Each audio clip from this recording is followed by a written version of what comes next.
Hi, this is Mark Spoonhour with Laptop Magazine, and we're here with the HTC Shift X9000. It's the CDMA version. The European version has been out for a little while with HSDPA. The big difference here is that you get built-in mobile broadband from Sprint, so it's optimized for the US. We wanted to give you a quick tour of this ultra-mobile PC. It weighs about 1.8 pounds, but a little bit more when you include this nice carrying case, which helps protect the screen since this isn't a clamshell. Let's start with the display down so you get a feel for what this looks like when you're in tablet mode. As you can see, there's a 7-inch display, and you have your choice of 2 different resolution settings, and there's a button over here that lets you toggle between those 2 resolutions. We actually prefer the 800 resolution because it makes it easier to read text. So it's sort of like a zoom button right here, so you can toggle back and forth. Right next to that, you see a communication manager button, which helps you toggle all of the wireless connections, including Sprint's EVDO as well as Wi-Fi. And you can also control the volume and brightness here. So let's pop out of that. One of the most interesting features overall is the Snap View function, which allows you to check your email as well as your calendar and contacts and even text messages. And you can also get little weather updates.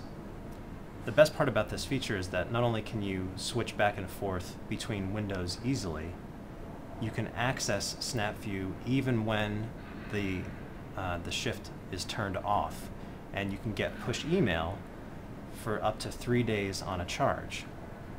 So this is really good for workers that have Exchange setups, but it's also good for consumers. We have Gmail running on this right now, and that's what it's syncing up to. So going up to the top part of the device, you have 2 mouse buttons. And why are these here? Because you have a corresponding little touchpad on the right side, and it works pretty well. Surprisingly good for how small it is. Although overall we prefer to use touch, and there's 2 ways to do that. One is with the included stylus, which telescopes in and out and fits into the left side of the unit over here.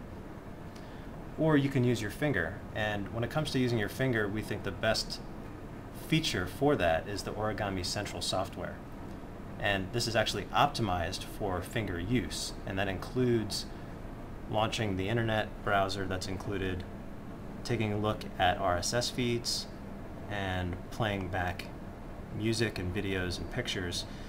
We've loaded a few albums into the library using an SD card slot that's on the right hand side.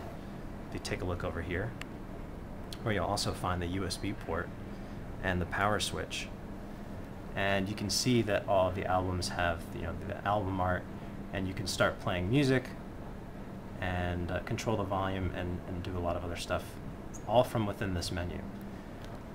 But what we really like about this particular software is that you can browse the web using your finger. So let's go back home real quick,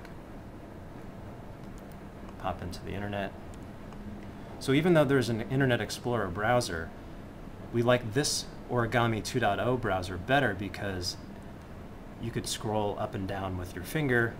You don't have multi-touch gestures as you do with the iPhone, for example. But at least in this mode, not only is the browser easy to read, the browser doesn't confuse swipes with when you're trying to select a link. So for that, we think that's a really cool feature. So other things that we like, at least compared to other UMPCs, is the keyboard. But overall, it's a little bit of a challenge because there are ultra-portable notebooks on the market that have full-size keyboards, and this one is something that you're not going to be able to touch type on. You can definitely get away with using your index fingers, and after a little while we were typing at a decent clip.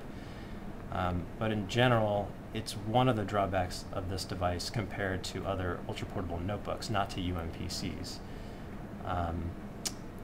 Not a deal breaker for us, but because we got pretty good after some practice. So other features that we want to point out is that you have a built-in webcam up here. It's a 1 megapixel webcam, and it took pretty good video when we did some Yahoo instant messaging. And we'll go back to the main menu right now. Let's pop out of this. One thing that's good to know is that just by tapping the top of the screen, you can go back to the home screen at any time. So we've tried it with Yahoo Messenger. We've also tried it with Skype, and the camera actually gave us better results on Yahoo Instant Messenger. If you want to do VoIP, HTC does bundle a sort of combination earbuds and microphone, which provided relatively good results when this was plugged in, but in speaker mode we had some problems with Skype. So overall, we think that the specs could be better, especially for the price. You know, for $14.99, you're paying for a device that runs with an 800 megahertz processor.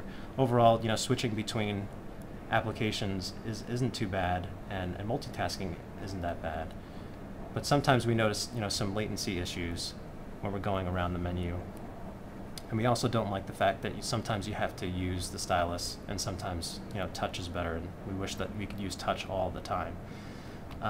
You also get a 40 gigabyte hard drive, 1 gig of RAM, just enough horsepower to get away with running Windows Vista.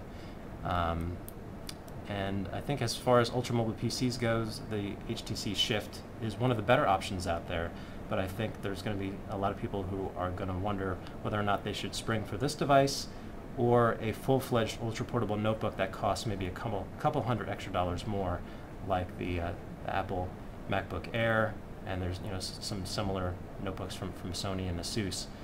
And then on the other side of the equation, you have ultramobile PCs from Asus, like the ePC, which cost, you know, hundreds of dollars less. But I think for mobile professionals who demand to run Windows, this is a pretty good choice, especially since you have the option of push email that's always coming through, as well as built-in mobile broadband from Sprint.